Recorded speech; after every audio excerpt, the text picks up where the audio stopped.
Hello, everyone, and welcome back to English Vibes. Here, we focus on helping you speak English fluently through a unique approach called the natural practice method. This method combines listening and reading while also explaining the key words in the article in every lesson. Today, we'll explore a short article titled, "The Present is Enough."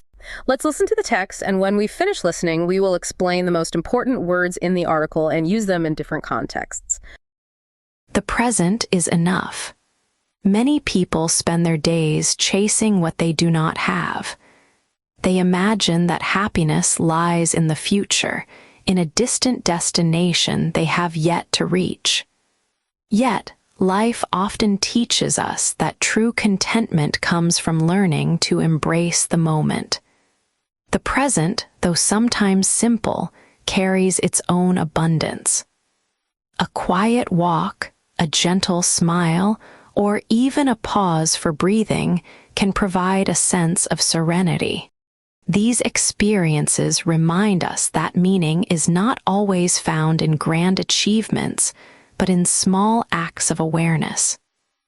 To appreciate the now requires introspection, a willingness to look within and notice what is already good. It also requires gratitude, a steady reminder that life gives more than it takes. When we focus too much on what is missing, we create turmoil in our hearts. But when we recognize what is already present, we discover balance. Living fully in the present does not mean ignoring the future. Rather, it means carrying hope without losing today's essence. Every moment is fragile, yet each has the power to shape our perspective. In the end, the greatest treasure is not found in tomorrow, but in realizing that the present is already enough. We hope you followed along okay with the text, "The present is enough." It's really about not always chasing what's next, but appreciating right now. Exactly. Our first word, often tied to the future, is destination. So, what is a destination? A destination. Well, it's simply the place where you're going. The end point of a trip or a journey. Ah, okay. Like the end goal. Yeah, and the article suggests maybe we focus a bit less on that end point and more on the journey itself. That makes sense. We use it all the time when we talk about travel. Like, here's a simple one. My destination is the park. That's where I want to get to. Exactly. Simple and clear. Or, for maybe a longer trip, yeah. The train finally arrived at its destination. Oh, yeah. Notice we often say at its destination. Well, good tip on the preposition. Okay, moving on. The text mentions learning to embrace the moment. What does embrace mean here? It sounds like hug. It does, and that helps. Yeah. To embrace means to accept something fully, or yes, to hold something closely. So in the article, it means really accepting the present, whatever it brings. Okay, so accepting it completely. It's a strong word for acceptance then. It is. For example, she tried to embrace the new idea. Maybe it was tough at first, but she accepted it. Mm-hmm. Exactly. And like you said, we do use it physically too, which helps remember that hold closely, meaning like, please embrace your mother when you see her. Give her a big hug. Got it. Right. Okay, word number 3 is abundance. The article says the present carries its own abundance. What's that about? Abundance. This means a really large amount of something, like more than enough. If you have an abundance, you have plenty, maybe even extra. Ah, so it's about having lots of something good. Yes, the feeling of having plenty.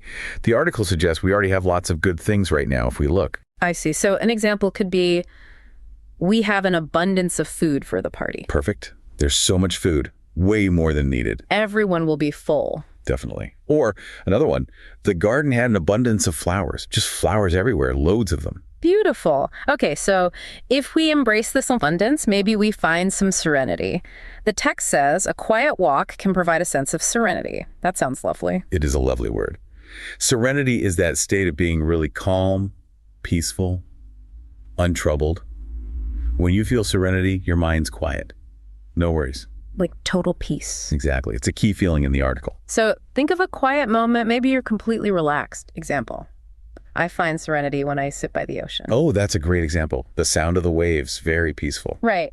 And it can describe a place, too. Yes, definitely. Like after the noise stopped, there was total serenity in the room, just complete quiet and calm. Okay, clear. Now, let's look at one that seems a bit bigger. Introspection. The article talks about needing time for reflection. What exactly is introspection? Introspection.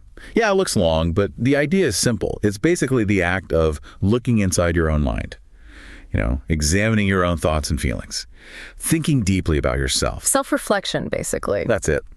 Okay, it's a deeper word, but useful. Like if you have a big decision to make, example, I need time for introspection before I make a big decision. Need to really think about how I feel. Yes, that quiet thinking about yourself. Another example, meditation is a good time for introspection. Because you're looking inward. Precisely. Yeah. You're practicing looking inward during meditation. Got it. Okay, number 6, gratitude. The article suggests if we focus on the present, we should feel gratitude. What is gratitude? Gratitude is that quality of being thankful. It's the feeling of appreciation you have for good things, for what you have. It's kind of the opposite of focusing on what's missing. Being thankful. Okay, and showing it is important too. She showed gratitude for the gift.